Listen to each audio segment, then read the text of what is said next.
안녕하십니까. 이어서 원주에서 전해드립니다.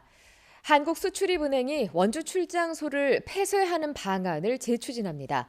수출입은행은 정부의 공공기관 혁신 계획에 따라 조직과 인력 운영의 효율성을 높이기 위해 원주와 여수, 구미 출장소를 폐쇄하고 인력을 감축하는 계획을 기재부에 제출했고, 이달 말로 예정된 공공기관 운영위원회에서 심의해 확정 여부가 결정될 예정입니다. 출장소가 폐쇄되면 지역 수출 기업들은 정책 자금 지원 등의 업무를 인근 수원 지점이나 서울 본점에서 처리해야 합니다.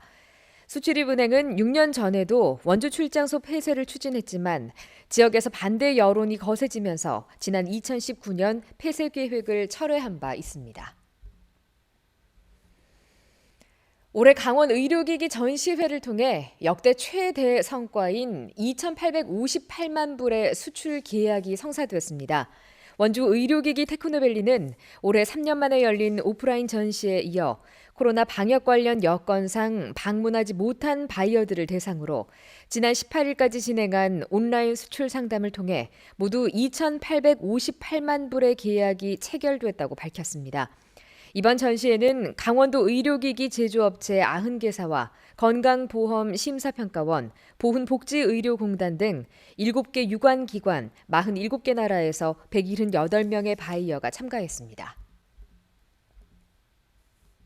평창군이 오늘 국제 봅슬레이 스켈레톤 연맹, 2018 평창 기념재단 등과 함께 슬라이딩 센터 국제대회 유치를 위한 업무 협약을 체결했습니다. 이번 협약은 앞으로 5년 동안 평창올림픽 슬라이딩 센터에서 국제대회 유치를 추진하고 유소년 선수 육성 프로그램을 지원할 수 있도록 사후 활용과 지속가능한 운영 체계를 갖춘다는 의미를 담고 있습니다.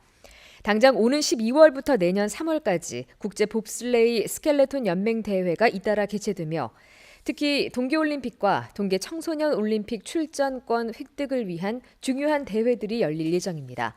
평창군은 국제대회 외에도 선수 사인회 등 다양한 이벤트를 마련해 관광객을 유치한다는 계획입니다. 원주시 공무원 노조가 조합원들을 대상으로 민원 관련 폭언, 욕설 실태 조사를 한 결과 응답자의 76%가 관련 피해를 겪었다고 답했습니다.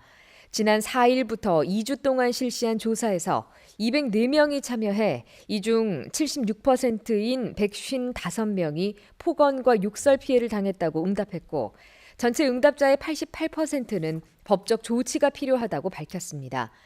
노조는 설문조사 결과를 오는 31일 원강수 시장에게 전달하고 악성 민원 보호 대책 마련을 촉구할 계획입니다. 10살 미만의 아동을 추행하기 위해서 돈을 주겠다며 유인하려다 미수에 그친 60대에게 법원이 징역 4년을 선고했습니다.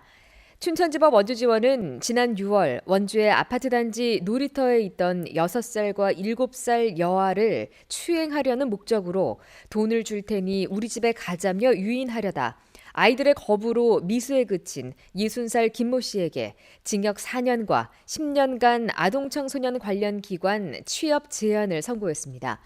재판부는 과거 아동 성범죄 전력이 있는 김 씨가 지난 5월 부착하고 있던 전자발찌 전원을 차단하거나 무단으로 주소지를 이탈한 혐의도 유죄로 인정하고 향후 10년간 추가로 위치 추적 전자발찌를 착용할 것을 명령했습니다.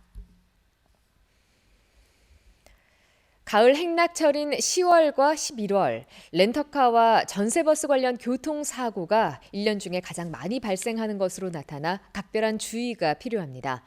도로교통공단이 최근 5년 동안 발생한 교통사고를 분석한 결과 월별 렌터카 교통사고 발생률은 11월이 가장 높았고 10월이 뒤를 이었습니다.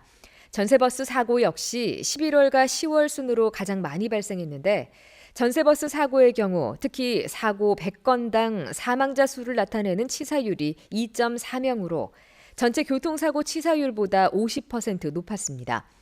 전문가들은 렌터카나 전세버스 이용 시 전 좌석 안전띠를 착용하고 장거리 운행 시 운전자는 충분한 휴식을 취해 졸음운전에 대비해야 한다고 당부했습니다. 지금까지 원주에서 전해드렸습니다. 고맙습니다.